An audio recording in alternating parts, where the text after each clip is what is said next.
Ready? Good. I know you began playing piano at a very young age. Was it something that you really wanted to do, or was it just inherited because you come from a musical family? Who told you I came from a musical family? I read it. Actually, I didn't. No, not really. Yes, my mother played piano and my father played piano. I mean, they took some lessons for a few years, and but this is no more special than with any family, you know. Most of the people on the Hancock side of the family were not musicians. They were artists, yes, but not in the music field. They were in the graphic art field, and they were sculptors, painters. As a matter of fact, one of my uncles is still teaching art in Nova Scotia. You know, so art was in the family, but not music. As a matter of fact, I didn't know any other musicians in my family until, maybe 10 or 12 years ago. I was having a conversation with my father when I went to visit him in Chicago. Actually, I was playing a concert there. And my father started talking about Uncle Jack, which was his uncle. It turned out his Uncle Jack played jazz in the turn of the century, you know. Wow. And I didn't know there was anybody else in the family that played music, much less jazz. So I said, maybe that's where it comes from, yeah. Yeah. But anyway, to answer your question completely, I wanted to I was interested in the piano. My best friend had a piano when I was 6 years old, and I used to go to his house every day. And the first question I would ask when I knock on the door and he would answer it was, "Can I play your piano?" Of course, I couldn't play it. You know, I could bang on it. But my mother noticed that I was interested in the piano, so on my 7th birthday, my parents bought me my first piano. What kind of piano was it? I have no idea. It was a big, I don't know the brand name, but it was a big, heavy, upright piano.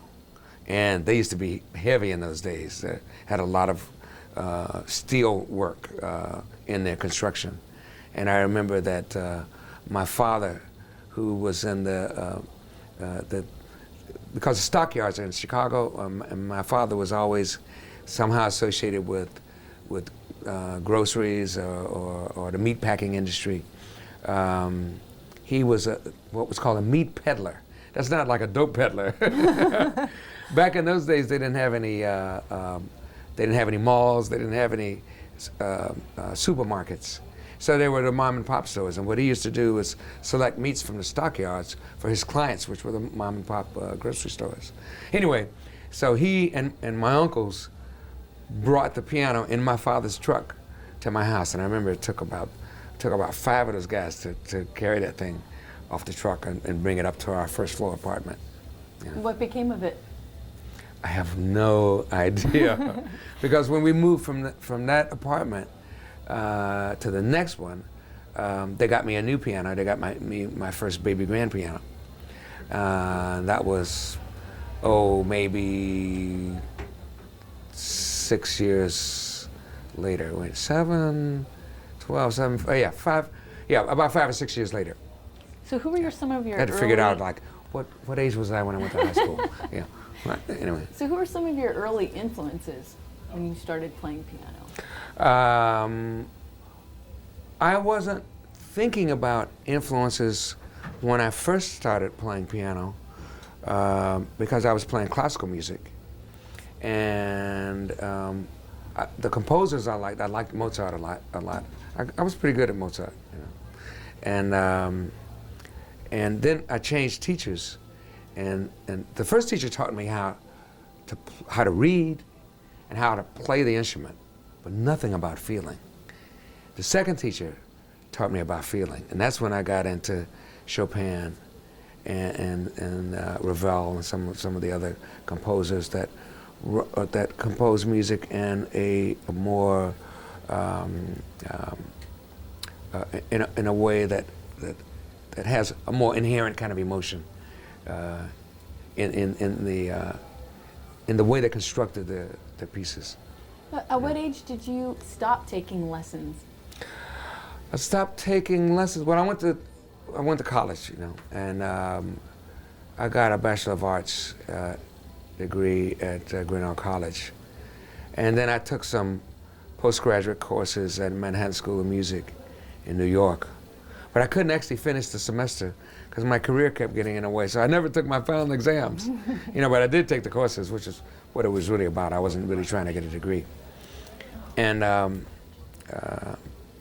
but my first influences when I started playing jazz were George Shearing, Oscar Peterson, Earl Garner, Horace Silver, and then later on Bill Evans.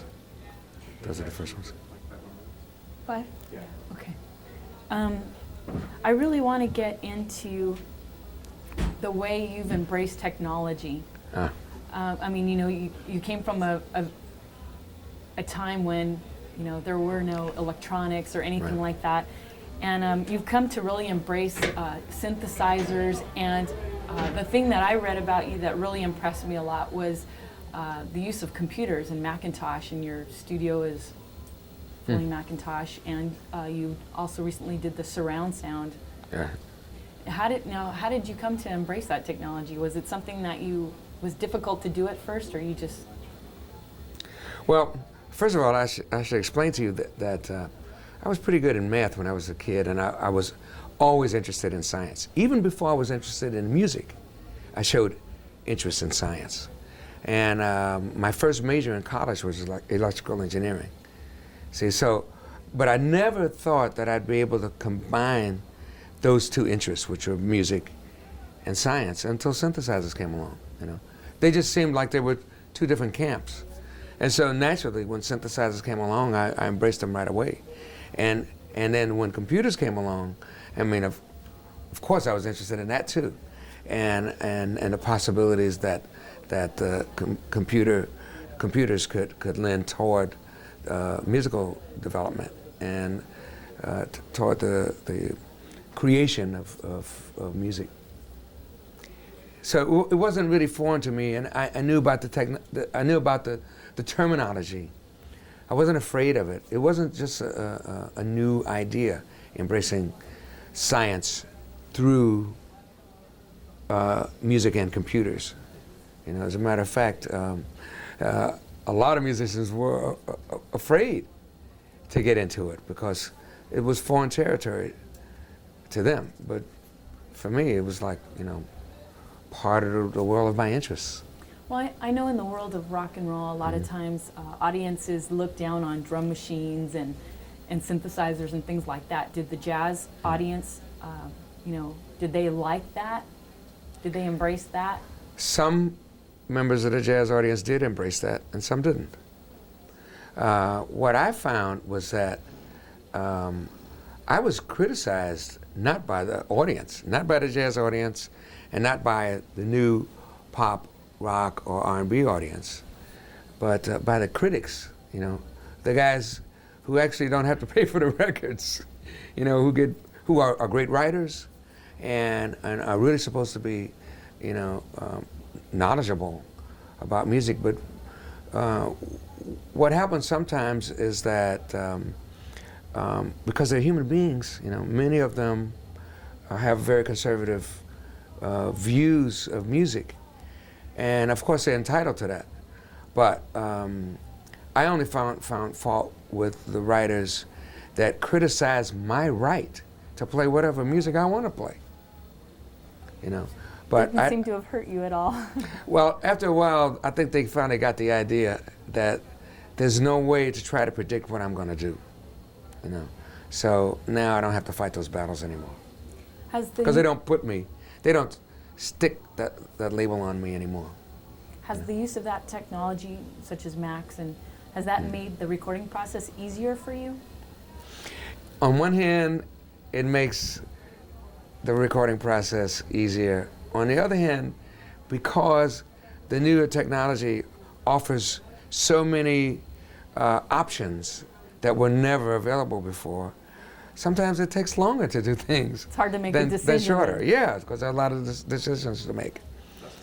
One more question. Are you still looking for new advances in technology? Are you still looking, or have you exhausted yet what is at hand? Well, first, let me explain to you that the technology is a tool. And technology, that whole kind of thinking about technology and about knowledge and about information, that really covers the past. The future really is about wisdom.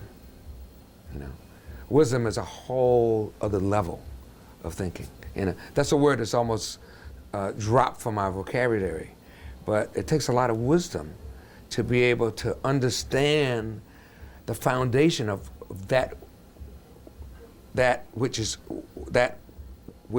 what we do. You know, that what we do, which is music. You know, and what its role is in the scheme of things, its role in human life, how it affects the human being and the output of the human being, how music can affect how you even deal with your siblings or with your parents, how it can affect your daily life. Music has a great and significant role for the human being, not just for those who play it, but for those who listen to it. You know, sound itself can make us cry or laugh, whether it's in music or whether it's a baby crying or whether it's a siren going on. It can affect our lives in very important ways. And so what I'm interested in is to do whatever I can do to be a part of the catalyst that is along the path of inspiration for others, to somehow